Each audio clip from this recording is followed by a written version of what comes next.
I'm ranking Disney movies. Doobie doobie doo.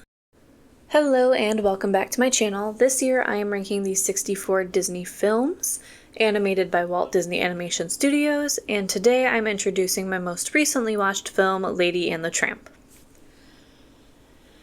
Now, if you are joining us for the first time, let me give you the scoop.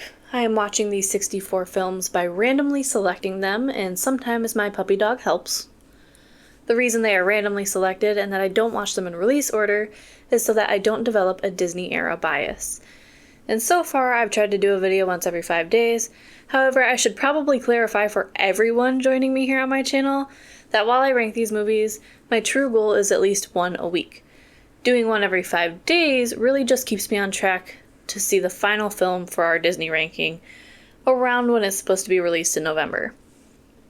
A quick channel ranking recap. So far, I've watched 4 Disney animated films, excluding Lady and the Tramp. I will list them from first place to last place as they currently stand. In first place, we have Tarzan. A really big component for this was a newfound appreciation for Tarzan as an adult, but I'm also just a really big Phil Collins fan, and the music for the movie is beautiful. In second place, we have 101 Dalmatians. In comparison to the 2 films ranked below it, 101 Dalmatians provided me with a longer story, allowing me time to develop a tighter attachment to the characters in the film. In third place, we have Make Mine Music, which is a musical anthology film like its 4th place competitor, Fantasia 2000.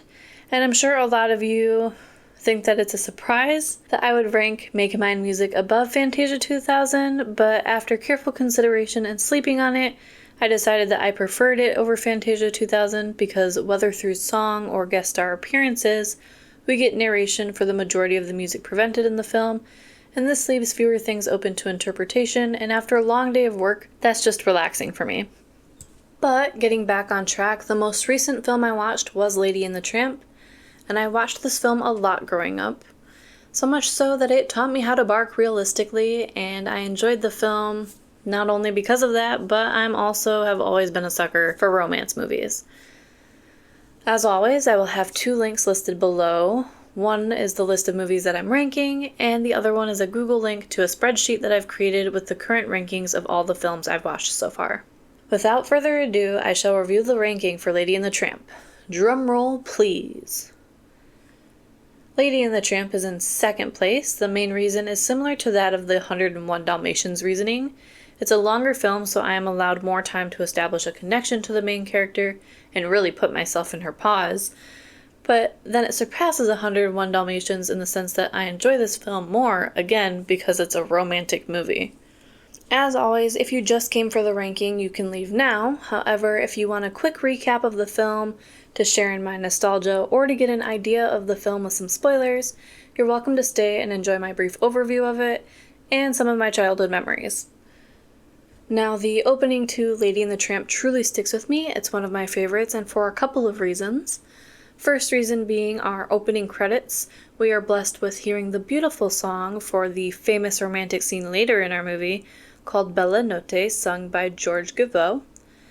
And if you know me, you'll know that I love 1950s music, and even if you don't love 1950s music, I bet you have an unknown appreciation for it. For example, if you like any of these genres, rock, pop, rhythm and blues, classic pop, jazz, swing, bolero, R&B, soul music, country, or western, you can thank the 1950s artists like Buddy Holly, Elvis Presley, Doris Day, Ray Charles, Fats Domino, Nat King Cole, Bill Haley or Bill Halley and his Comets, and Dean Martin for paving the way. The second reason the opening sticks with me is that I love Christmas, and that is exactly how our film begins. A wonderful husband named Jim has gifted his lovely wife a puppy for Christmas, which they named Lady. Now, on the very first night of having Lady, Jim tries to set boundaries with her, which are important in all relationships, human or animal. However, Jim struggles to set his first boundary with Lady as she makes it quite difficult. The boundary in question is where she sleeps. Due to this, we are left with a cute little scene of Lady testing Jim's patience, gaining her way to the privilege of being able to sleep at the foot of his and Darling's bed. And if you remember what I said earlier, This scene taught me how to bark as a kid, and I know what you're thinking, sure.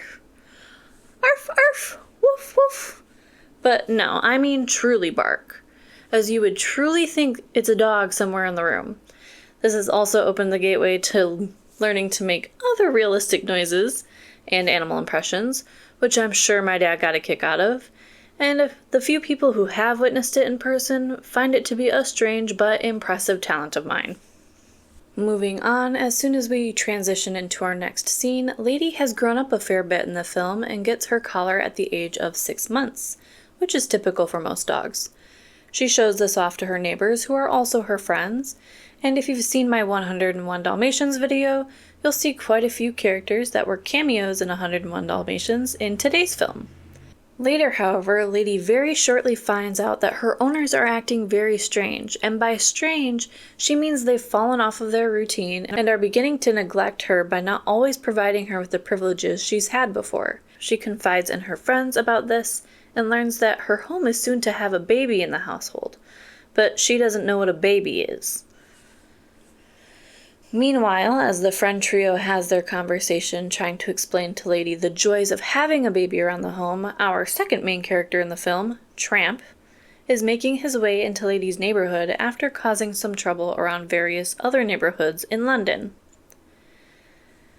As he is passing by Lady's fence, his ears catch the tail end of the trio's conversation.